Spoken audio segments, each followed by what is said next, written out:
Ethan, a millionaire, was celebrating his birthday alone until a single mother asked, "Can we stay?" What happened next changed everything. Ethan was exhausted, not from work, not from wealth, not from routine. He was tired of people. For years, he'd noticed no one approached him without wanting something. When he said no, even as a test, their demeanor shifted instantly. Affection turned obligation, as if everything had a price. He began to wonder, does anyone truly care about me without eyeing my bank account? It started as a nagging thought, then grew into a persistent doubt, and finally settled into a sad certainty. He was surrounded by people who pretended to laugh, to listen, to care. It hurt more than anything because, yes, Ethan was wealthy, but he was also alone. No one saw that, or they pretended not to. The crazy idea struck one night on the balcony of his penthouse, overlooking Miami's glowing skyline. If I lost everything, who would stay? Who would call just to check on me, not ask for money, favors, or party invites? The question burned in his mind, igniting something inside him. He needed to know the truth, to live without that doubt. The next morning, he called his trusted lawyer, Daniel, who'd been with him since his company was just a sketch in a notebook. Ethan laid out his plan: fake a total financial collapse, sell properties, cancel contracts, disappear from social circles, and invent a scandal, a debt, anything to justify the fall. Daniel thought he'd lost it, but seeing the resolve in Ethan's eyes, realized he was serious. This wasn't a whim. It was something Ethan needed to do his way. With help from his discreet accountant, Lucas, they crafted the illusion of ruin. Within 2 weeks, rumors spread. Gossip in WhatsApp groups, tabloids running stories about bad investments, lost contracts, and millions owed to international banks. It was all fabricated, but no one fact-checked. People ate up the juicy gossip. Long-time employees bailed. Some sent pitying messages, others subtle jabs.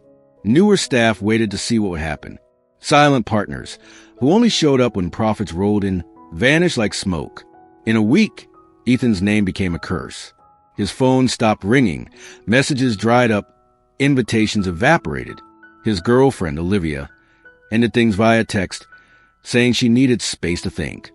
He knew it was fear of losing the lavish dinners, helicopter trips, and designer gifts. Childhood friends? Gone. Co-workers? Silent. His sister, Emma, who called him her inspiration, sent a generic "stay strong" text and disappeared. Ethan breathed in the abandonment like smoke in his lungs, and instead of pain, it began to free him. It was sad, yes, but it gave him clarity. He was seeing people for who they were, and that truth, however brutal, had value. He sold his cars. The black Porsche went first, then the armored SUV. He sold luxury watches, designer furniture, and artwork, left his penthouse, and rented a modest place in a Brooklyn neighborhood he'd never set foot in. No doorman, no elevator, no luxury. Just him, a suitcase, and silence. He started riding the subway, something he hadn't done since his early 30s. He cooked his own dinners, burning rice, oversalting food, laughing at his own failures. He was a terrible cook, but for the first time, he felt human, just human. He began to notice more. Neighbors chatting without knowing his name, the deli cashier asking if he wanted fresher bread, the corner bodega owner offering free coffee just because he looked tired. Simple people with genuine eyes, wanting nothing but to talk, to exist together. Over time, Ethan felt lighter. His mind cleared. He didn't have to pretend or uphold appearances. He was free from others' expectations. But the loneliness lingered, a real ache. The silence hurt. Despite new faces, something or someone was missing. His 45th birthday was approaching, a milestone, and no one seemed to remember. No early wishes, no mentions, nothing. Though he braced for it, it stung. Deep down, we all hope someone sees us, even just one person. He decided to do nothing that day, just grab coffee at a random spot in Seattle and forget. But life, as it often does, had other plans, and that simple corner cafe was about to change everything. At first, no one believed Ethan had truly lost it all. Some thought it was media hype. Others assumed he was playing a game. Even close contacts grew suspicious, expecting a quick fix. But when he stopped showing up at his usual haunts, the tone shifted. He made one last appearance at his company's headquarters in a plain t-shirt, worn sneakers, and a tired face. Most employees didn't notice. Only the executive floor receptionist, Mrs. Clara, stood with a concerned look and asked if he was okay. He gave a half smile, thanked her, and entered the boardroom where he once called the shots. This time it was empty. He sat, staring at the long table and empty chairs, then opened the company's group chat and typed, "Team, the company's under new management. I'm stepping down. Wishing you all success." He sent it, left the group, closed his laptop, tucked his watch into his backpack, and rode the elevator down like any other employee heading home early. No one noticed, or they pretended not to. The next day, social media exploded. Business blogs reported that Ethan Carter, the investment genius, had crashed. One claimed he'd bet big on a failed clean energy project. Another said he'd been duped by a shady partner. No one knew the truth, but everyone acted like they did. The internet loves a downfall. Pundits posted videos analyzing his mistakes. Comments turned vicious, memes, jokes, one claiming Ethan was selling lunch to buy dinner. He watched it all in silence. Meanwhile, Daniel and Lucas hid the plan's tracks. Ethan's real fortune was safe, tucked away in offshore accounts. But to the world, he'd lost everything.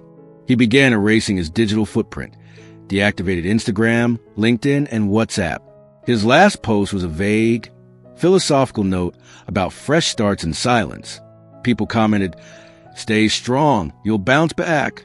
But it was hollow. 2 days later, they forgot him.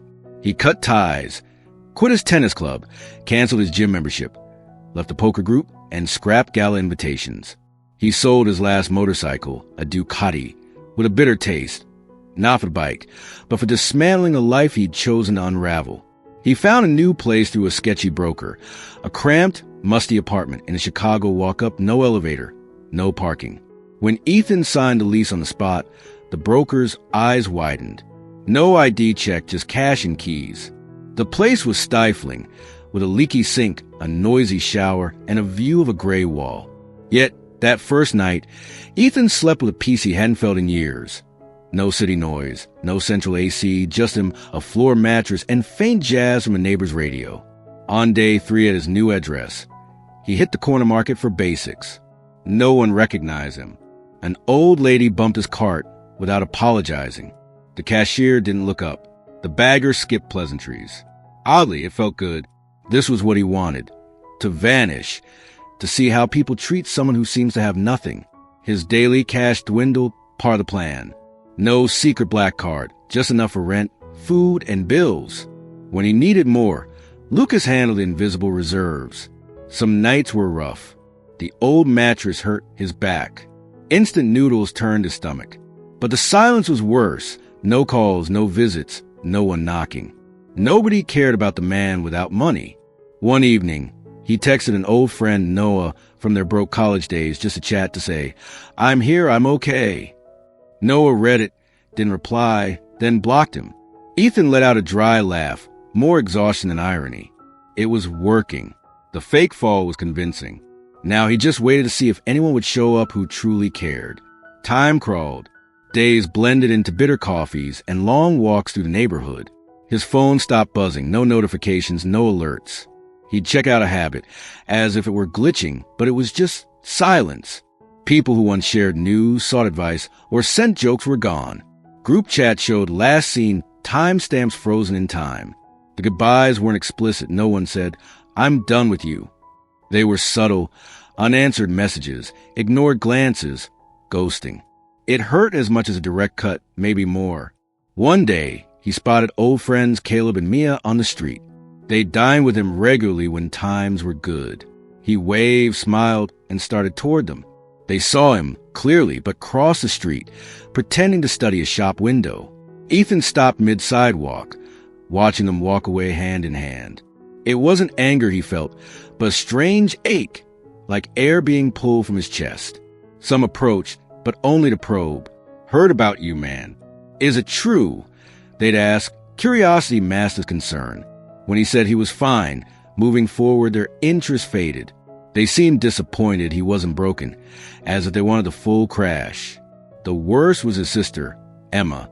They'd always been close, or so he thought. She called weekly, shared childhood stories, laughed together. When the bankruptcy rumors hit, she sent one text, "I'm here if you need me." Then nothing. He called. It went to voicemail. He sent voice notes. She listened, didn't reply. He tried to meet up. She was always busy. One day, he went to the nail salon where she worked, waited outside on the curb like a stranger. When she walked out, their eyes met. She froze, flustered. He smiled, stood, asked how she was. She said things were hectic. Too many clients, no time. He nodded, offered a ride. She declined, saying her husband was coming. 5 minutes later, she walked to the subway alone. He watched from a distance. Olivia, his ex, didn't bother with pretense. She texted, "We need a break," as if it were casual. There was no we. It was him. She couldn't afford to date someone who couldn't fund luxury anymore. He typed a reply, deleted it, typed again, deleted, and finally sent, "Okay." They never spoke again. 2 weeks later, she posted photos with a new guy, a clothing brand CEO. Ethan saw, felt nothing, and moved on. He tried reaching his dad, who lived upstate and hadn't spoken to him in years. They were never close, but Ethan thought this might be the time to reconnect. He called. His dad answered, rushed, and upon hearing of the bankruptcy, said, "Tough break, huh?" before hanging up for his TV show. It hurt worse than not calling at all. Neighbors from his old Miami high-rise, who once borrowed wine glasses or asked for investment tips, now ignored him in the elevator. One woman, whose debt he cleared after she cried on his shoulder, pretended not to recognize him on the street, literally turning away. Ethan wondered how much he'd enabled this. Had he built a life of empty connections? Had he fostered bonds based on convenience? He didn't want to believe it, but the signs were clear. The subtle goodbyes piled up daily, and he accepted each quietly, observing, storing every moment, every silence, every absence, like pieces of a painful puzzle. One night, alone in his new apartment, he stared at the ceiling, questioning if he'd gone too far, if this was foolish, if he should reveal the truth and end the charade. But each time, he remembered their faces, the way they left without looking back. That was the proof he needed. Harsh, ugly, but real. He started frequenting a small cafe in Austin, where no one knew him. He sat in the corner, ordered drip coffee and a butter roll, and watched ordinary people live without masks. No one knew his past, and that was a relief. Slowly, the longing for old faces turned to indifference. He was bearing a life of disguised lies, of hugs that only existed when times were good. He saw the world clearly now, and in that seemingly empty world, something new was about to unfold. The alarm buzzed at 7 a.m. Ethan opened his eyes slowly, rolled over, and stared at the ceiling, reluctant to get up. It wasn't a normal day. It was September 17th, his 45th birthday, and no one seemed to care. He dragged himself to the tiny, cramped kitchen in his apartment, lit the stove, and boiled water. Leaning against the sink, arms crossed, he watched the gray light filter through the window, matching his inner mood. No balloons, no gifts, no messages. His phone on silent, lay ignored on the table. No notifications. He made weak, tasteless coffee and sat alone, the mug warm in his hands. The kitchen's silence was thick, broken only by the faint hum of an old fridge. He sipped slowly, glancing at his phone, knowing no one would text but checking anyway. Memories of past birthdays flooded back. Big parties, loud friends, expensive food, strangers clapping. One year, he'd rented out a restaurant for guests. Another, he hired a band to play on his building's rooftop. Photos from those nights littered the internet with captions like "Man of the Hour" or "Another Year of Success." Now, nothing.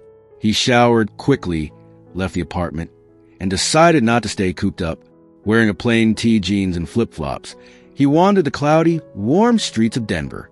He stopped at a newsstand, bought a candy bar. The cashier said, "Good morning," without looking up. He mumbled it back, pocketed the candy, and kept walking.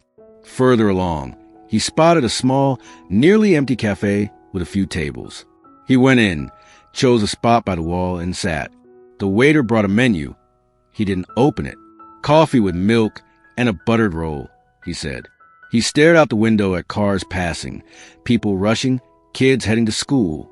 Everything was normal, just another day, for everyone else, not for him. While waiting, he checked his phone. No new messages, no quick, "happy birthday." No silly emojis. He opened Instagram, nothing. No tags, no mentions. He closed it, pocketed the phone. When the waiter returned with his order, he thanked him and ate slowly. The roll was crisp. The butter melted perfectly. The coffee tasted like childhood. It eased the ache slightly. At least the coffee was good. He scanned the room. 2 occupied tables. An old man reading a newspaper. A woman with earbuds typing on a laptop. No one looked at him, and that both hurt and comforted. The world had forgotten him, but at least it was honest, no one pretending. He considered calling someone for a familiar voice, but remembered pity would taint it. Begging for care was the saddest thing he could imagine. He finished his coffee, lingering, about to leave when a soft voice broke through. "Sir, is this seat taken?" A woman in her late 30s stood there, holding a curly-haired girl's hand. Ethan glanced up. She pointed to the empty chair across from him. The cafe had filled up, and hers was the only free seat. He nodded. She smiled. "Thanks. Just until another table opens." They sat. The girl, maybe 7, stared at him with bright brown eyes, clutching a one-armed doll. The woman ordered 2 juices and a cheese bread to share. They sat quietly for a bit. Ethan watched them subtly. The woman looked tired but calm. The girl was chatty but well-mannered. Suddenly, the girl looked at him. "Are you sad?" The woman gently nudged her, embarrassed. "Lily, don't talk to strangers like that." Ethan smiled. "It's fine. I'm just thinking." The girl pressed on. "Is it your birthday?" He froze for a second. "Yeah, it is." The woman looked surprised. "Really? Happy birthday. That's awesome." He gave a shy smile. "Thanks." Lily whispered loudly to her mom. "He's alone on his birthday. Can we sing?" The woman laughed, flustered. "Honey, that's not how it works." But Lily was already clapping softly, singing "Happy Birthday." The woman sighed, joined in, chuckling. Ethan tried to hide his emotion, but his eyes welled up. That simple act hurt more than any absence. When the song ended, Lily asked her mom to buy a slice of cake. The woman hesitated. "We're tight today, sweetie." Lily pleaded softly. "Just a little piece, please." The woman glanced at Ethan, smiled awkwardly, and went to the counter. She returned with a small chocolate cake slice, topped with a makeshift candle, a snuffed matchstick for laughs. "It's not much, but it's from the heart," she said. Ethan was speechless, managing only a smile. Lily clapped again. "Make a wish, mister." He closed his eyes, thought, "I wish no one pretended to care anymore," and opened them, feeling that this cheap cake and a child's smile might be the truest gift he'd ever received. After the impromptu celebration, Ethan sat stunned. The woman and her daughter stayed, as if they'd known him forever. There was no rush to leave. Lily played with her doll, sipping juice through a red straw, occasionally flashing shy smiles. Ethan returned them awkwardly, still processing. The woman wiped Lily's mouth with a napkin, a practice move. She had the air of someone always on alert, ready to handle anything, yet gentle. Her life seemed to revolve around her daughter. "Sorry if we intruded," she said, breaking the silence. "We just want to brighten your day a bit. Hope it wasn't too much." Ethan shook his head, smiling genuinely. "No, it was special." She smiled back, and for a moment, the world felt less cold. He extended his hand. "I'm Ethan. And you?" "I'm Sarah," she replied, shaking his hand. "This is Lily." Lily waved her chocolate-smeared hand. "Hi, Mr. Ethan." He laughed. A real laugh, effortless, weightless. They lingered, chatting. Sarah shared that she lived nearby in a rented studio in Portland, working as a nail technician at a local salon. She brought Lily along when she couldn't find childcare, sometimes letting her nap in the back or play free games on her phone. She spoke matter-of-factly, not seeking pity, proud of her hustle. It touched Ethan in a way he couldn't explain. "And you?" she asked. "What do you do?" He hesitated, unsure how to answer without revealing the truth. He chose simplicity. "I'm in transition, starting over." Sarah nodded, understanding. "I get starting over. Sometimes it's the only choice." Her words stuck with him. While they talked, Lily pulled out a colorful notebook and drew with crayons, legs crossed on the chair, fully focused. She showed Ethan her sketches, and he praised each like it was a masterpiece. Sarah watched them with a calm gaze, sensing an ease she didn't fully understand. A stranger who didn't feel like one. The conversation flowed effortlessly, Lily smiling as if she'd known him for weeks. Time slipped by unnoticed. The waiter checked on them twice. The cafe emptied, leaving them nearly alone. Sarah glanced at her watch and jumped. "Oh no, the time. We've got to go, Lily." Lily pouted but didn't argue, packing her crayons and notebook. "Will you be here tomorrow, Mr. Ethan?" she asked. He thought for a moment. "Maybe. Can we sit with you again?" Sarah smiled, embarrassed. "Only if it's no trouble." Ethan grinned sincerely. "I like that." Sarah grabbed her bag, waved goodbye, and led Lily out. Lily looked back, shouting, "Happy birthday." He waved, heart heavy yet light, a strange mix. After they left, Ethan lingered. The cafe was closing. A worker stacked chairs. He paid, left a tip, and stepped outside. The sky was still cloudy, but a cool breeze stirred. He walked slowly, time stretching out. That night, on his old mattress, he didn't think of those who'd vanished. Emma, Olivia, the ghosted friends. He thought only of a 7-year-old with a drawing and a woman who spent her last coins on a cake slice to keep a stranger from being alone on his birthday. Simple, maybe the start of something entirely new. The next day, Ethan woke earlier than usual. No obligations but a pull to get up. He'd slept thinking of Lily's curious eyes and Sarah's surprising kindness. Their off-key happy birthday echoed in his mind like a catchy tune. He showered, dressed, and headed to the same cafe without overthinking. It was early, tables mostly empty. He sat by the window, ordered coffee with milk, and waited, a quiet anticipation he hid even from himself. Stirring sugar into his cup, he watched the door. Each time it opened, his heart jumped, but it was never them. 10 minutes later, he saw their reflection in the glass. Sarah walked in, holding Lily's hand, both laughing at some private joke. Lily wore a pink unicorn shirt, her hair in a messy ponytail. Sarah had on worn jeans and a plain top, but her smile made it seem like nothing was missing. Spotting Ethan, Lily pointed, tugging her mom to his table. "Look, Mom, he's back. I told you." Ethan looked up, smiling. "Morning." Sarah returned it, warm as always. "Morning. Mind if we sit?" "Not at all. It's tradition now, right?" They settled in. The waiter brought menus, but Sarah skipped them, ordering 2 juices and cheese bread. Lily opened her notebook, showing Ethan a drawing from last night. A man, a woman, and a child with a cake. Ethan froze and smiled, eyes shining. "You're an artist, huh?" "It's us, duh," she said, as if it were obvious. "You're our friend now, right?" He swallowed hard, the word friend hitting deep. It was what he'd longed to hear, but no one had said it genuinely in ages. Sarah watched them, her gaze both curious and protective. Ethan noticed and said, "She's amazing. Must take after her mom." Sarah laughed shyly. "I don't know. She's just herself." The vibe was light, natural, no pressure, no facades, just 3 people in a forgotten San Francisco cafe. Lily got restless, wanted to check the dessert shelf. Sarah let her, with a warning not to ask for anything. As Lily skipped off, Sarah turned to Ethan, studying him. "Can I ask you something?" "Sure." "You seem adrift, not in a bad way, but like you're rebuilding. Is that it?" He paused. "Yeah, I'm trying.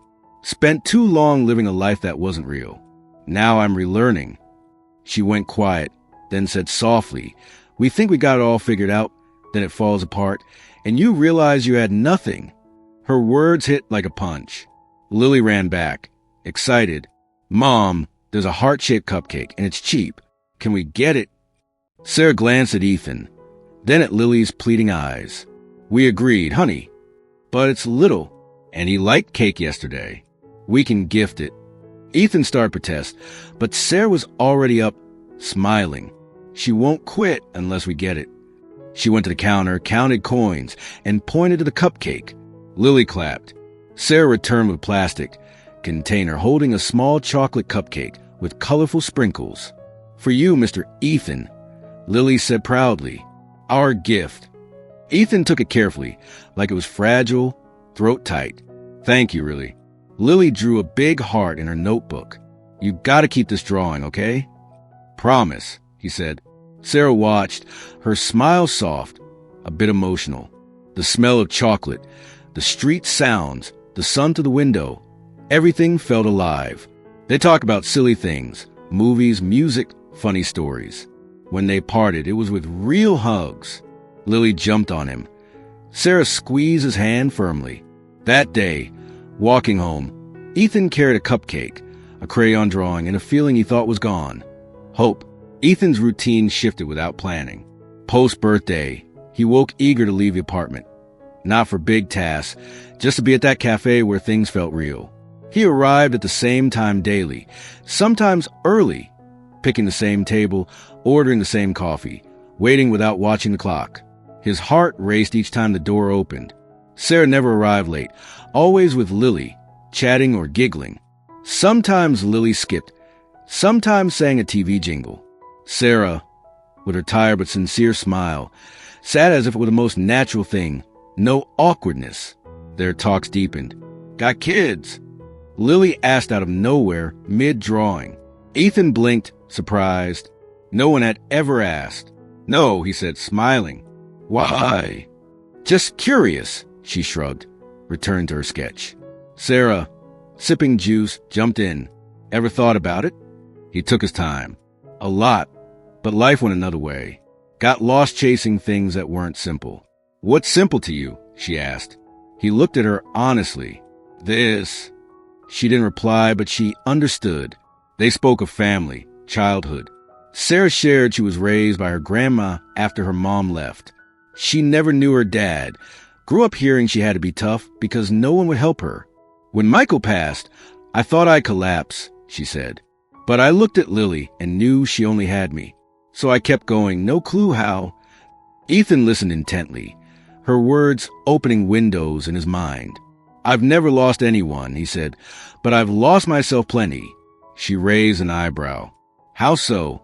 I got used to people telling me what I wanted to hear. Let it change me. Then I realized I didn't know who I was. Built a life on an image, and when it broke, there was nothing, not even me. She paused, then said lightly, But you're figuring it out now, right? He smiled, unsure how to answer. Lily interrupted with a new drawing, her, Sarah, and Ethan with balloons in a park, a random dog included. Ethan held it carefully, a rare gift. They stayed hours. Ethan sharing real stories, youthful stumbles, no exaggeration. Sarah laughed, asked questions, or just listened. What about you, he asked. Got time for yourself? She chuckled. Single moms don't get time. But when she sleeps early, I listen to music, let my mind wander. It's something. You deserve more, he said. She laughed again. We all do. Life doesn't ask if you're ready. He admired her quiet strength, not loud, but in her direct gaze, her way of handling bad days without drama. Before leaving, she asked if he'd be back tomorrow. I'll try, he said, smiling. She touched his shoulder. It was good talking, really. That touch grounded him. Proof someone saw him for him, not his wealth. Even if he wasn't sure who he was yet. That evening, walking home, he realized he hadn't opened up like that in years, nor had anyone listened so genuinely.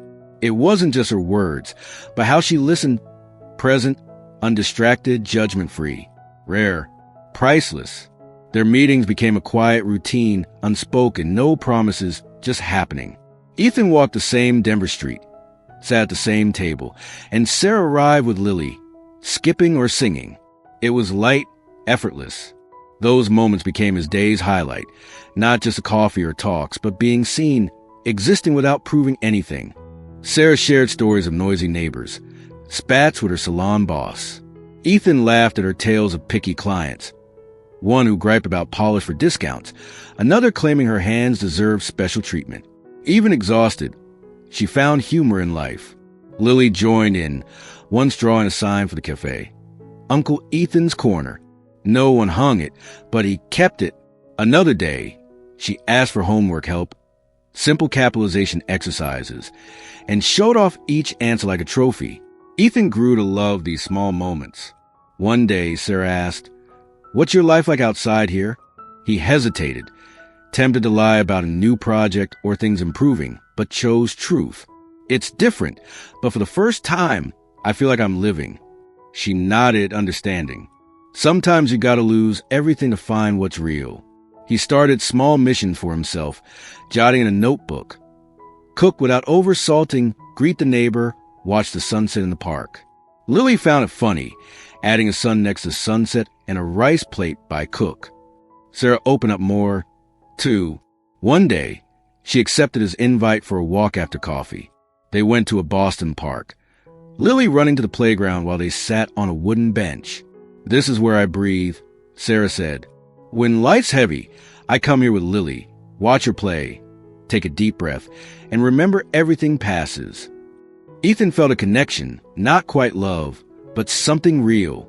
That day, she mentioned her rent was late, the landlord threatening eviction. She said it casually, used to not making a fuss. It stuck with Ethan. He wanted to help, but knew she'd push back at money. She didn't take handouts easily. The next day, he slipped a transit card with credits into Lily's notebook. She found it, thrilled, saying she could ride the bus without begging rides. Sarah noticed, gave him a stern look, but didn't scold, just nodded. "Clever," she said later, quietly. I have said no, but she'd say yes. I can't resist her smile. Days passed, and Ethan realized this place, this routine, these people were what he'd always wanted without knowing. Not luxury, not comfort. Truth. Waking up knowing someone waited for you, listened, cared, not out of duty, but because they wanted to. Sarah changed, too. She started wearing a touch of lipstick she'd saved for special days. Lily began saying Ethan should come to her school festival, like he was family. He couldn't say no. One rainy day, when Seattle was flooded, alarms blaring, traffic jammed, buses canceled, Ethan thought they wouldn't show. He went to the cafe anyway, ordered coffee, and watched the rain. Half an hour later, Sarah and Lily burst in, soaked, laughing. "I told her you'd be here," Lily said proudly. Sarah shook off her wet jacket. "We hitched a ride with the butcher's uncle, squeezed in his truck bed, but it was worth it." Ethan laughed, ordered 2 hot coffees. The cafe was empty, just them like a movie scene, but real. They stayed hours, watching rain hit the windows, the world slowing outside. Mid-conversation, Sarah said, "We like being with you, Ethan." He didn't reply, just smiled, looking ahead, letting it sink in. The third time Sarah showed up with red eyes, Ethan noticed. She tried to hide it, wiped her face, fixed her hair, forced a smile, but it didn't work. He knew that smile, the one he'd used to fake being okay. It wasn't just fatigue, it was deeper. Lily bounded in, pulling crayons from her bag, but Sarah sat slowly, shoulders low, staring at the menu without reading. Ethan didn't pry, ordered their usual, and waited. After a while, with Lily drawing, Sarah leaned on the table and said, "You ever fear someone taking the most important thing in your life?" He looked at her, trying to follow. "Depends. What's that thing?" She gave a humorless laugh. "My daughter." He went quiet, listening. Michael's brother, Nathan, showed up yesterday. Out of nowhere. 2 years gone. Now he remembers he's an uncle. Says he's worried about her future. Wants to help. But I know better. Ethan's spine chilled hearing the name Nathan. It was the first she'd mentioned Michael's family. She'd always spoken just to her and Lily. Their world small, just the two of them. "What's he really after?" he asked. "Custody," she said. "Says he'll file. That he's got money, A big house, stability, and I'm just a woman scraping by in a no-name neighborhood. He's got fancy arguments, and I've got nothing. No lawyer. Ethan's blood boiled, but he stayed calm. You want help? She looked at him, not like she wanted a favor, but like she was gauging trust. I don't know yet. I just needed to say it. It's been choking me. Okay, then talk, he said. She fidgeted with her glass, fingers restless. I've got no family. My mom left me. Never met my dad. My grandma died years ago. Michael was all I had. When he was gone, it was just me and her. Now this guy shows up acting like a savior with promises. He's got dirt on me, past debts, a mess with Michael's name tied to my credit. Nothing illegal, but it's messy. He could paint me as a bad mom. He's got lawyers, resources, connections. I've got my word and a history of late bills. Ethan listened, holding her words like something fragile. It was the first time she dropped her guard so much, and he knew one wrong word could shut her down. Sarah, no one who sees you with Lily could doubt your love. No one. She gave a half smile. That doesn't fill out forms or sway a judge. The system cares about health insurance, not love. Ethan felt a weight he wasn't used to. He'd always solved problems with money, lawyers, influence. Now he couldn't reveal that, couldn't promise anything. So he tried being present, not a fixer. If you want, I'll go with you when you need me, just to be there, not say a word, just to show you're not alone. She looked surprised. Why would you do that? He thought, then kept it simple. Because I care. Silence hung between them. Lily, oblivious, drew a giant ice cream with a kid on top. I'm not used to people caring, Sarah said. Me neither, Ethan replied. Something shifted that day, unspoken but real. Sarah started mentioning him more to Lily, asking what he liked to eat, his favorite childhood movie, small, intimate things. Ethan opened up, too, sharing stories of selling candy in high school, the fear of his first business failing, his old car that broke down on hills. They laughed, and sometimes silence fell, but it was comfortable, no need to fill it. One day, Sarah brought a container of homemade food, rice, beans, chicken with okra, and cornbread. Made too much, she said. Ethan ate like it was the best meal ever. It might have been. Trying to bribe me with food? He teased. If I wanted to bribe you, I wouldn't bring okra, she shot back, grinning. They stayed late, waiting for Lily to doze off in Sarah's lap, talking about life, fears, the future. When they parted, Sarah's look said, without words, you're in now. It was a Tuesday like any other. Ethan was at the cafe, stirring coffee, waiting. Lily had promised to show her best drawing ever, but today wasn't ordinary. Sarah arrived, face closed off, steps heavy, posture tense. Lily held her hand. No usual spark, no run to the table. Sarah sat silently, adjusting Lily's bag, staring out the window. He showed up again. She said, no preamble. Ethan knew who. Nathan. She nodded. Last night at my place. Said he wanted to talk. Didn't wait for me to agree. Just walked in like he owned it. Lily was distracted, earbuds in, playing on Sarah's phone. Sarah spoke low, firm. He sat on my couch, started his fake concern act. Says I'm overwhelmed that he cares about his niece. Same old script. Ethan's body tensed, picturing it. What's he want now? Same thing. Custody, but now with threats. She looked him in the eye. Says he'll report me for neglect. Use everything. Old debts, late nights at the salon with Lily, missed school meetings. He'll make me look unfit. Ethan's fist clenched under the table, but he kept steady. He's got money, lawyers, pull. He'll spin it like he's saving her. But we know it's about the money, right? Sarah nodded. Michael left a trust for Lily, locked until she's 18. I've never touched it, never tried. Nathan's always known about it. Now, jobless, he's after it. She twisted her ring, head down. He never cared, never helped. Didn't even show at Michael's funeral.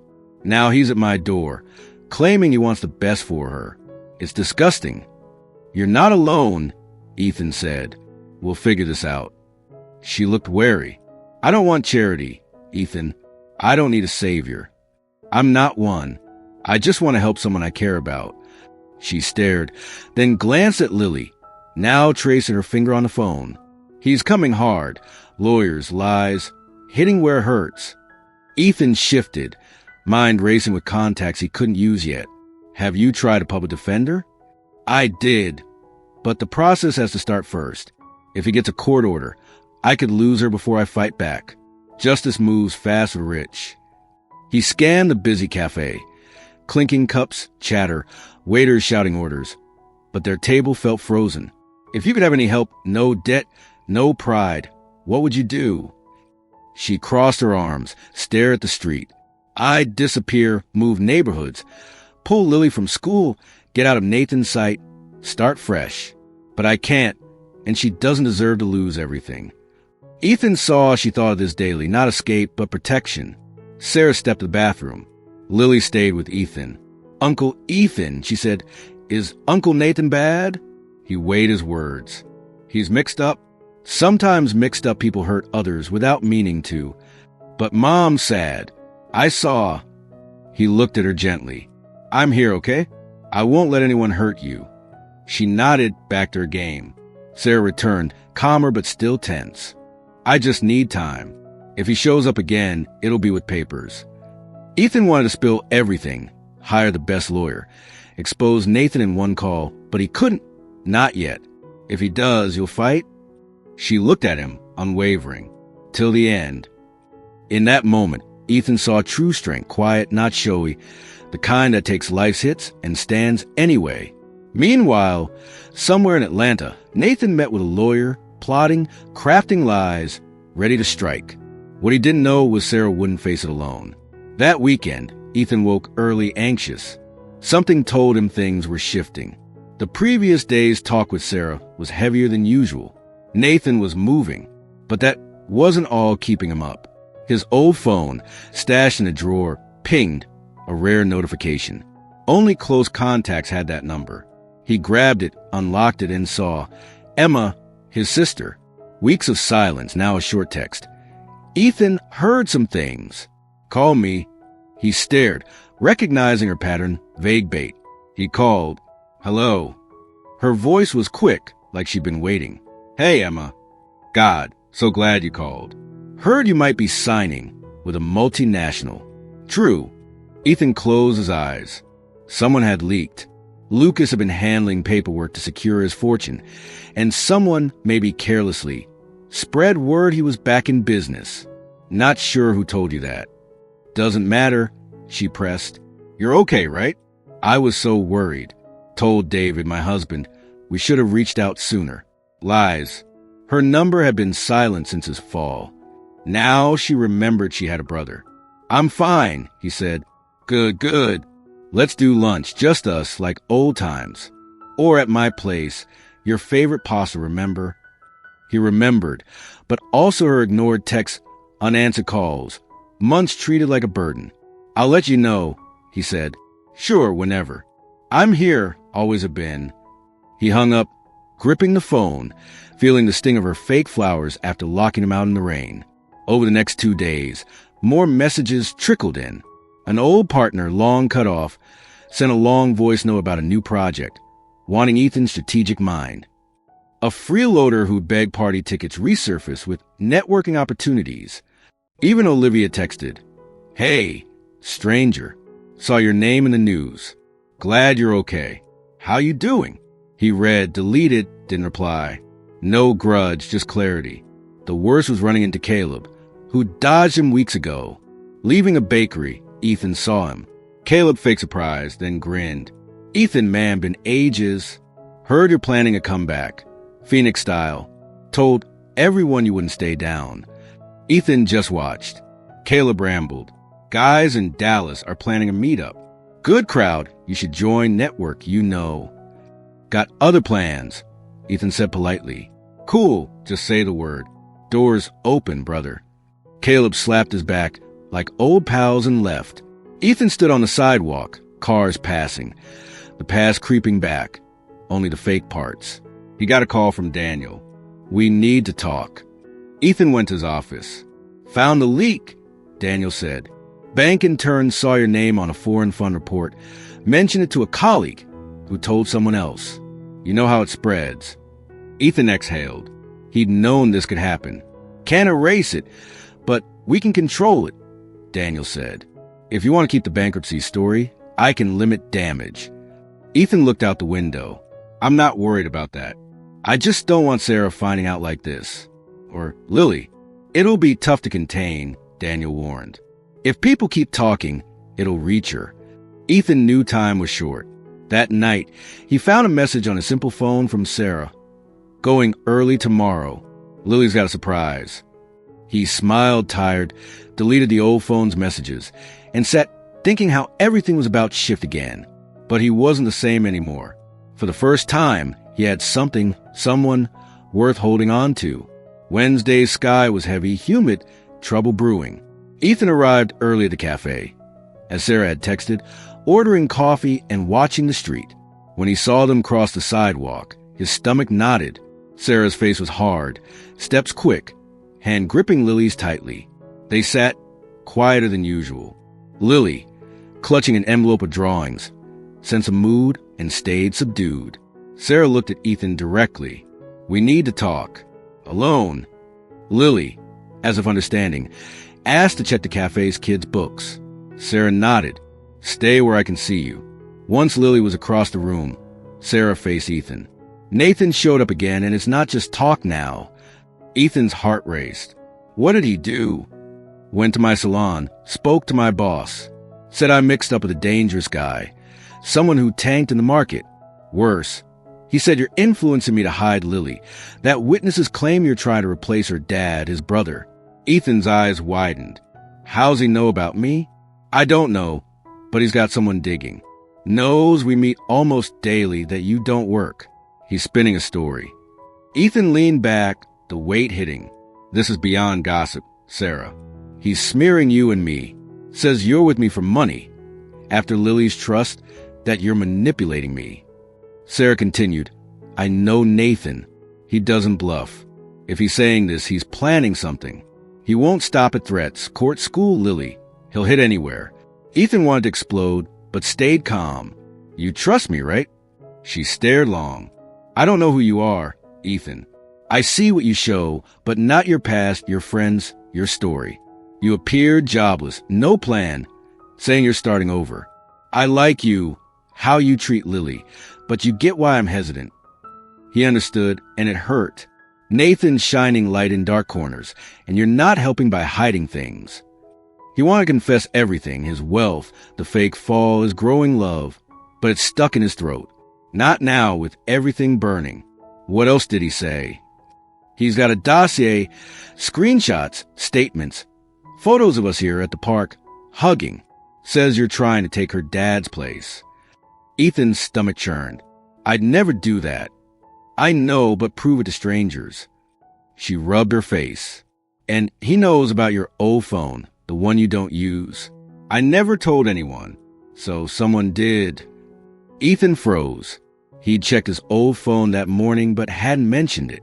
Only Daniel and Lucas knew everything. Lucas, he asked. He texted that number.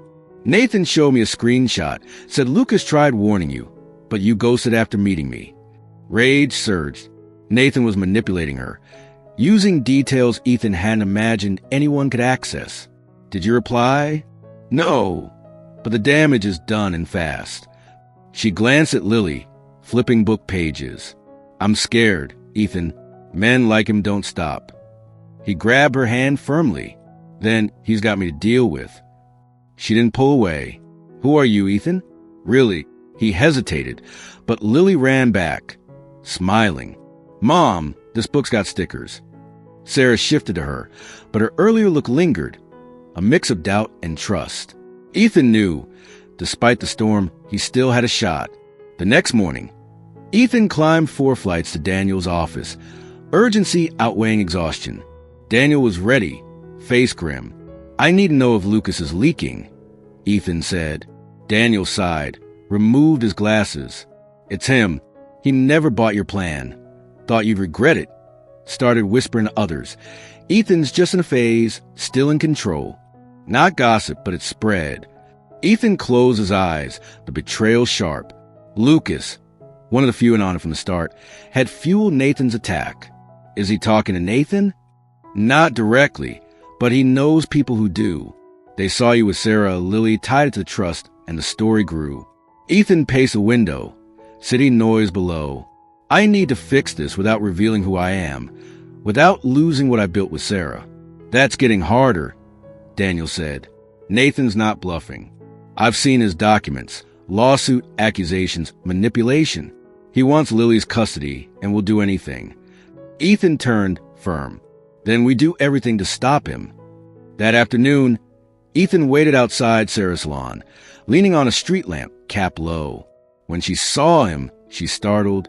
What's wrong? Nothing, but I need to talk without Lily. They walked to a nearby Los Angeles park, sat on a bench as the sun set, wind turning chilly. I know you don't fully trust me, he started. You're right to be cautious, but I need you to trust just enough to let me help properly. Nathan's moving fast, lawyers, papers, painting you as unstable. I know, and I'm terrified. I can stall this, but I need details on Lily's trust, what Michael left. I can prove Nathan's after the money, not her. She stared at the ground, silent, then pulled a crumpled envelope from her bag. This is everything. Trust papers, bank letters, terms, account number. He took it carefully like a live wire. I'll handle it. Promise me one thing, she said, eyes locked on his. If this ends and you vanish, don't break Lily's trust. She loves you like I've never seen. It'll hurt her more than me. His throat tightened. He wanted to say, I'm never leaving, but promises now wouldn't help. I understand. That night, Nathan hit the salon again. Ethan was there, sitting in a waiting chair like a regular. Nathan strolled in smug, dressed sharp, reeking of cologne. What a coincidence, he said, eyeing Ethan. Always here, huh? Ethan stayed silent. Sarah, I'm here to talk civilly, ensure Lily's future. And her money, right? Sarah snapped. You're emotional, Nathan said. Third time I'm here, and you treat me like a crook. What are you, a hero? He turned to Ethan. How long you gonna pretend? As long as it takes, Ethan said firmly. Nathan leaned in. I know more than you think. You're past, your game with her. Ethan stood. And I know you're an opportunist. Touch her or Lily, you'll regret it. Nathan laughed, eyes cold. Careful, or you'll pay more than you can afford. He left, tossing, this'll cost you. Sarah, trembling, leaned against the wall. He's losing it. That's good. Desperate people slip. Ethan stayed steady. Who are you, Ethan? Really? He swallowed. Someone who's here. He stood by her, solid, as if the world could crash, and he'd still be there. Ethan couldn't sleep, tossing on the creaky mattress, the fan's wobbly hum filling the room. His mind spun, Nathan's words, Sarah's fear, her question. Who are you, really? It haunted him. This started as a test, but it wasn't a game anymore. Real people were involved. A child, feelings growing stronger daily, spilling through his gaze, his care, his presence. At 4 a.m., he got up, put on earbuds, and replayed a voice note from Sarah. Hey, Ethan, just saying today was great. Lily fell asleep smiling. That's everything. Night. He listened 3 times, set the phone down, stared at the ceiling, and decided. No more hiding. Morning came, and he stormed into Daniel's office. No warning. I'm telling her everything. Who I am, why I vanished, why I got close. Daniel's eyes widened. You sure? This could change everything. Not just with her, the case, the judge, Nathan's ammo. I know, but if I keep lying, I'm no better than him. Daniel sighed, grabbed a black folder, and handed it over. Everything you need. Proof of no bankruptcy, assets, the fake sale contract, your resignation letter, records showing you never touched Lily's trust. Show her not to defend, but to be honest. Ethan took it and left. Later, Sarah texted, no cafe today. Lily's got a cold. Tomorrow, okay? He saw his chance. Can I drop by with tea, meds, maybe a blanket? She paused and replied, fine, but don't overdo it. An hour later, he was at her small Philadelphia apartment with a bag, chamomile tea, throat lozenges, a kid's book, and homemade soup bad but heartfelt. Sarah opened the door in a baggy hoodie, eyes tired, hair messy. "Lily's asleep in her room," she said. "Good. We need to talk." She let him in. He set the bag on the table, pulled out the black folder. Her eyes narrowed. "What's that?" He took a breath. "My real life." They sat. He opened the folder, handing her papers calmly. "I never went broke. Didn't lose a company or money. I planned it all. Faked the fall to see who'd stay. I was tired of fake people. Wanted to know who saw me, not my cash." Sarah stared, stunned. "You pretended this whole time?" "Yeah, to find out who cared. You and Lily showed up at that cafe on my birthday. Treated me like a person, not a bank. That changed everything. I swear, I never used you. What I feel is real." Felt safe with her mom. "Yes," she said. "Mom makes breakfast with butter hearts. Sings to me at night. I like school, Miss Dad, but I got an uncle now who cares." "What's he like?" The judge smiled. "He listens and gets me," she said, clutching her doll. That was enough. The judge took 5 minutes. Silence hung. Sarah staring at the floor, Nathan pacing, Ethan head down, hands clasped. The verdict came. Custody stayed with Sarah. The case was dismissed for lack of evidence and attempted manipulation. The prosecution would investigate Nathan for abuse of process and defamation. Nathan stood livid. "This is outrageous. She's fooling everyone with him for his money." The judge raised a hand. "One more word, you're out." Nathan's lawyer pulled him back. She pushed the folder away like it burned. "This is too much, Ethan. I know. You lived a lie and let me trust you. What I lived with you was real." Her eyes brimmed with hurt. "It's not just money. It's trust, letting you into Lily's life, thinking I could believe in someone." He stood. "You can. I'm here not as a millionaire, but as a man who wants to stay. No mask, no lies." She didn't speak, just stared endlessly. Then quietly, "Please go." He wanted to argue, but knew it wasn't time. He grabbed the folder, bag, and headed out. "If you change your mind, I'm still here. Always have been." The street felt colder, the sky still heavy, like it held back rain. He walked slowly, heart heavier than ever. He'd done the right thing, but right things hurt. 2 days of silence followed, each one cutting. No text from Sarah, no silly voice notes from Lily. He knew he'd done right, but the loss stung, the emptiness of risking it all. On day 3, Daniel called. "Talk now." Ethan grabbed a jacket, locked up, and rushed to the office. Daniel looked sleepless. Papers scattered, a tablet paused on a video. Nathan moved faster than we thought. Ethan leaned in. The video showed Nathan on a Slick Atlanta podcast title. A uncle's fight for his niece's future. He spun a tale. Tragic brother's death. Trying to help the widow. Her shutting him out. Getting mixed up with a shady guy with a history of busts. No job. No address. Endangering the kid. Ethan's stomach twisted. He's on media? Yup. Selling a perfect story to anyone who doesn't know better, Daniel said. And Sarah? Probably saw it. It's all over socials. Someone, an ex-friend of hers, commented, "Always knew she was a gold digger." Ethan clenched his fists. "It gets worse," Daniel said. "Nathan filed for custody. Emergency petition. Named you as a negative influence. Says you're emotionally tied to Sarah to get to Lily. Living unstable, no job, no fixed address. Meddling without authority. He's got photos, WhatsApp chats, your fake bankruptcy." Ethan sat, the ground gone for a second. "He's using my lie against me." Daniel slid another folder. "Here's our counter. Proof you never went broke, assets, stability, all in your name. But Sarah needs to back you, say you're safe, no risk. Without that, you're a liar in court and Nathan wins." Ethan got it. Truth wasn't enough. Sarah had to vouch for it. He left, wandering Miami streets, replaying cafe talks, park afternoons, Lily's drawings, the cake with matchstick. Now it was legal fodder. He opened WhatsApp, Sarah's profile, no photo. He typed, I know you're hurt. I get it. But Nathan's going too far. He doesn't want Lily's custody. He wants her money and to push you out. You know it. No reply. I need to talk face to face, no pressure. Minutes later. Tomorrow, cafe, 10. Don't be late. He arrived 20 minutes early, ordered water, fidgeted. Sarah walked in, serious, no makeup, hair tied, plain shirt, but strong, whole. She sat silently. He waited. Speak, she said.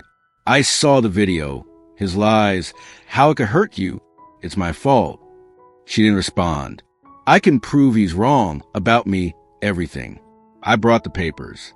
More than that, I brought me no fear, no facade. He handed her the folder. She skimmed, closed it. Why now? Because you know everything. I've got nothing left to hide. I'm still hurt, Ethan. I feel used. I don't know if I can see you the same. I get it, but I know Nathan. He's trying to split us to win. I won't let him. Relief hit Ethan, indescribable. Then I'll tell the judge the truth, she said. Let him see who the real father figure is. The guy who vanished for years chasing money, or the one who showed up with nothing and gave us what we needed. Ethan fought tears. She didn't. They sat. No more words needed. A past still there despite the cracks. The family court was in an old Houston building, gray walls, tall windows. Outside it looked ordinary. Inside, tense silence, hurried steps, people clutching papers, faces grim. Sarah arrived early. Black pants, white blouse, hair in a bun, no makeup, eyes fierce, carrying a small bag. Lily, in a blue dress, hugged her handmade doll. Ethan arrived minutes later. Dress shirt, slacks, sneakers, no tie, no pretense, just himself. They exchanged a quick glance. Sarah nodded. Lily ran to him. Uncle Ethan, is today the day? Yeah, kiddo, but it'll be okay. She smiled, returned to Sarah. Across the hall, Nathan strutted in black suit, polished shoes, lawyer glued to him, oozing control. Seeing Sarah, he smirked. Morning, Sarah. Lily, brought backup, I see. Ethan answered. She brought truth. You brought a show. Nathan's lawyer cut in. Mr. Ethan, keep it respectful. This is a courtroom. More respectful than lying online? I'll try. Ethan shot back. The social worker called him into a private room. Judge, lawyers, prosecutor, assistant, no audience. Sarah went first, calmly detailing her life. Work, Lily's school, bringing her to salon when needed, the struggles, the love. Nathan followed, acting the part. Claimed he'd always been there, loved his niece, could offer stability, a better life. It was polished but hollow. Ethan took the stand, looked the judge in the eye, and spilled it all. His choice to vanish, test loyalties, live simply, meeting Sarah and Lily by chance, connecting in a way he couldn't explain, standing there not as a millionaire but as someone done running. Nathan's lawyer pounced.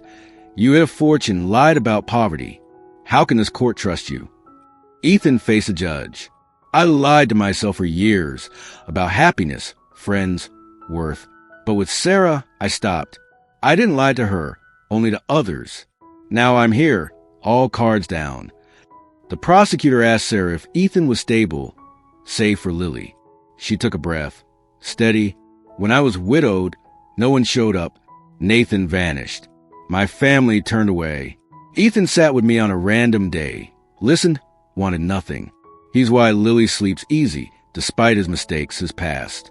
He stayed. The judge called Lillian briefly. The social worker guided her to a small chair. He asked if she... Ethan didn't celebrate, just looked at Sarah. Her eyes were wet, face calm, relieved. Outside, Nathan tried one last jab. This isn't over. I'll expose you both. Sarah stepped up. Go ahead, Nathan, but start with yourself. Leave us alone. He stormed off, cursing. Ethan turned to Sarah. You know everything now. Still want me around? She looked at him, voice steady. I want someone who stays. You did. Lily grabbed Ethan's hand, matter of fact. Told you were family. Ethan looked at Sarah, who smiled. No guilt, no secrets. Leaving the cafe that day, heart heavy, Ethan knew he'd taken the hard path. He could have lost Sarah for good. Still, he didn't back down. He tucked the documents in his bag, adjusted his shirt, and walked to a New York bus stop, determined to make it work. Sarah was home, tending to Lily, washing dishes, changing sheets, her mind racing. Was I naive? Can I trust again? Were my hopes built on lies? She touched Lily's worn doll, remembering sewing its dress. Simple memories burned deep. On the agreed day, Ethan arrived at her apartment, carrying a slim folder. The sun glared through the old building's hallway. He rang the bell, heart pounding. Sarah opened the door, face a mix of hope, fear, resistance. Lily peeked behind, tugging Sarah's shirt, eyeing Ethan curiously. "Can I come in?" he asked. She gestured silently. He set the folder on the dining table. The silence felt solid. "I'm here because I'm done hiding," he said, meeting her eyes. "No more games with the truth. I'll show you what you deserve to see." He opened the folder, pulling out papers, bank statements, property records, proof his bankruptcy was staged. Sarah watched, hand steady. "I planned this," he said, "because you deserve to know. If you walk away, I want to be knowing everything. I want Lily to know who stayed." Sarah took a paper, read softly, then another. Her face shifted, confusion to pain. Her hands shook. Lily leaned over, curious. "Why'd you do it?" Sarah's voice cracked. "Because I was tired of lies. I'd rather risk losing you than carry guilt. Because I care about you and Lily." She closed her eyes, tears falling quietly. The kind only deep trust brings. "I believed you," she said. "Trusted your heart, not your papers." He took her hand. "I know I messed up, keeping you in the dark. It wasn't fair." She glanced at Lily, gripping her doll, eyes bright. "You'll never be perfect. I don't want that. I want you whole. So I don't wonder if what we had was a game." He nodded, grateful for every step, every doubt, every fear that led here, together, even in pain. "I promise," he said. "From now on, everything's clear. My words as strong as these papers." Sarah wiped her face, tears drying. Lily ran, hugged him tight. He hugged back, feeling her small frame, her hair sent, her muffled giggle. The silence after was heavy, but good. Sarah leaned on his shoulder. He wrapped an arm around her. Lily nestled between, against his knee, picking her side. Outside, wind slipped through the open window. The world breathing with them, truth cutting through any lingering lies. That afternoon, something shifted inwardly. Sarah saw truth hurt, but freed, that knowing him didn't break her feelings but could build something realer. Ethan learned hiding weakened everything, that even strong love, built on half-truths, crumbles fast. They left with a sense of starting anew. No masks, no hidden fears, with tears, doubts, but something solid, something that could hurt but also heal. Ethan waited for the cafe to open. Same time as always. He'd barely slept, the folder of truths weighing on him. That last talk was a turning point, unite or break. He saw Sarah at a corner table, sipping cold coffee, body stiff, eyes on the cup. No Lily. His chest tightened. He approached slowly. "Hi," he said, voice low, not wanting to shatter the quiet. She looked up, tears in her eyes, but strange calm, like she'd braced for bad news. "Hi," she replied, measured. "We need to talk." He nodded, sat, ordered coffee. She fidgeted with a napkin, adjusted her bag. "I thought a lot after that day," she started. "Stayed up, thinking about your truths, the papers, your feelings, everything." He braced, hoping for forgiveness, trust. "Even with all you showed, I can't forget I was misled. Maybe not on purpose, but I was..." His stomach ached. He felt the guilt of every lie, every omission. "I tried seeing you like before, but at night, alone, I remember the hugs, the words, and wonder if it was all a mask. If you were scared to be you." He struggled to respond, words failing. "I'm sorry," he said finally. "It's not enough, but it's true." She looked at him, tears quiet, controlled. Truth hurts, Ethan, and it helps sometimes. But it opened old wounds, abandonment, broken promises, trust in someone hiding. He wanted to reach for her, but stopped. "I know. I hid. ran for myself, and made you trust something incomplete. I wanted to protect, but I hurt you. She closed her eyes briefly, weight on her shoulders. I need time, she said, to see if my pain quiets, if my doubts turn to hope, if I can trust again, if you're still real to me, or if I believe because I wanted to. Lily walked in, quiet, holding an old hardcover book. She looked at her mom, then Ethan. The silence grew louder. Sarah stood, grabbed her bag. I can't be close today. I need to see if I can tomorrow. For now, I need distance. Without waiting, she left, Lily trailing, giving Ethan a quick kiss on the cheek. No tears, just confusion. He watched the door close, their absence lingering. The cafe's clatter felt distant. He sat, coffee cooling, staring into nothing. The rejection was soft, painful, a clean cut to the chest. He clutched the papers, hands shaking. The truths he'd shared opened space, but didn't heal everything. He was left with guilt, the pain of losing someone he loved, maybe forever. Ethan left the cafe, steps heavy, the world gray again. Cars, chatter, everything distant. He wandered to San Diego Park with thick trees and creaky benches, sat, took off his shoes, felt the warm pavement. The folder sat open in his bag, like he'd shed its weight briefly. The sun peeked through clouds. He closed his eyes, letting a stray ray hit his face, thinking of Sarah's words, her pain, wondering if bearing all was brave or foolish, if she'd ever trust again. Kids' laughter echoed, bikes whizzed by, life moved around him. He stood, dusted his shirt, breathed deep and headed home, forming a loose plan to not give up.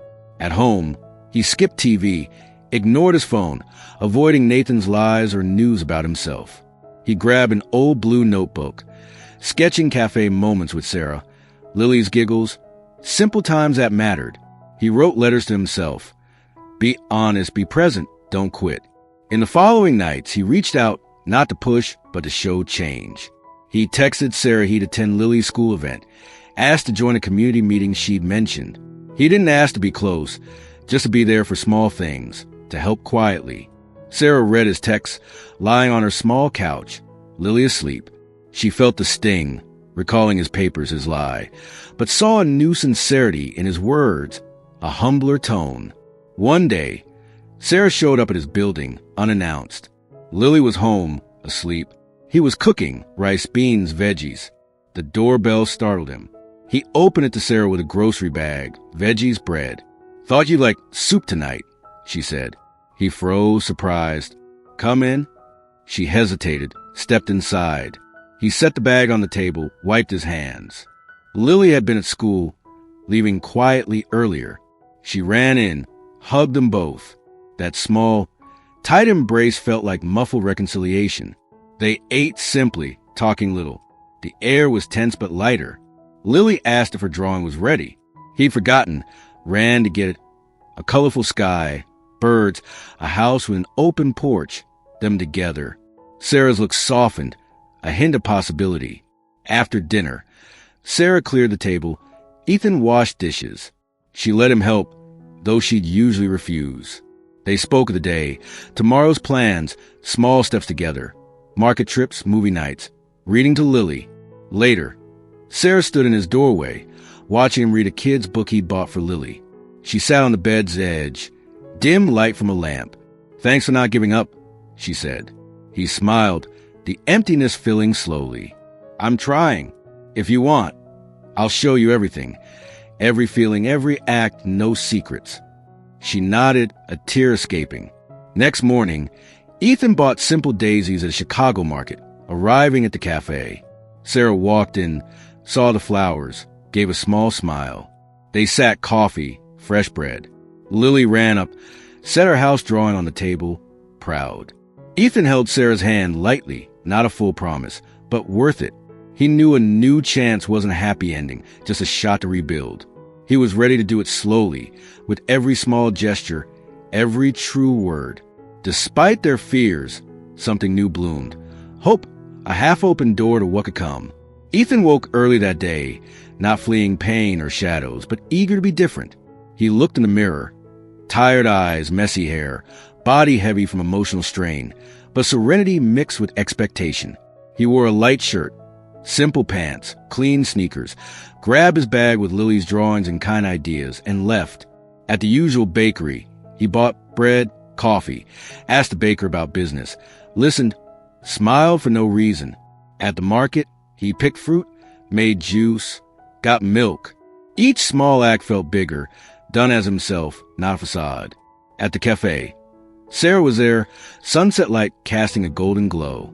Lily bounced, showing a new drawing, swings, flowering trees, a dog, Ethan holding her hand. His heart swelled. He asked about her colors. She laughed, kept drawing. Sarah watched, liking how he engaged with Lily, the everyday care. After coffee, she suggested a walk. They hit a nearby awesome park, green grass, tree shade, stone benches. They spread a warm blanket, ate homemade cake and juice. Lily ran to a seesaw, laughing. Ethan felt the sun, smelled wet earth, heard leaves fall. Each of Lily's giggles was music, life, no forced drama. Quietly, Sarah spoke, eyes down. I thought about yesterday, our pain, fears. You showed your mistakes, your truth. I'm staying, but I want simple promises, real actions. He nodded. I promise. No games, no hiding. I'll show who I am, build trust with deeds, not words. She smiled, hesitant but real. They walked back slowly. Lily picked flowers, gave Ethan a daisy. He tucked it behind his ear, making her laugh, calling himself a flower guy. At Sarah's place, he helped cook, cleaned, washed dishes. She let him. A shift. They spoke of small plans, market, movies, bedtime stories. That night, Sarah said, "Thanks for today." He smiled at the soft lamp glow. "I want tomorrow to be the same, then better." She leaned on his shoulder. He held her. Lily dozed in her lap. They sat in silence, sharing warmth, breath, presence. No magic fix, just scars, fears, and something new, solid, real. Ethan closed his eyes, hearing Lily's steps. The doors creak, the tables groan. Home sounds, life moving. Tomorrow might bring stumbles, Nathan's return, Sarah's doubts, old ghosts. But he was different, committed to never faking again, to being present, caring, loving not for show but in every moment. Lily slept between them. Sarah dozed against him. He stayed awake briefly, listening to their breathing, feeling the light weight of responsibility to keep earning trust. He thought of the cafe, park, drawings, cake, dishes, shared silence. Then he slept, not perfect, not guaranteed, but with hope, a real restart, a belief that love could rebuild with simple acts, presence, truth, and a will to stay, even through pain, to walk side by side. Did you like the story of Ethan, Sarah, and Lily? Then subscribe to the channel, turn on the notification bell, and leave your like. Share in the comments what you thought, and if you want more stories like this. Until next time,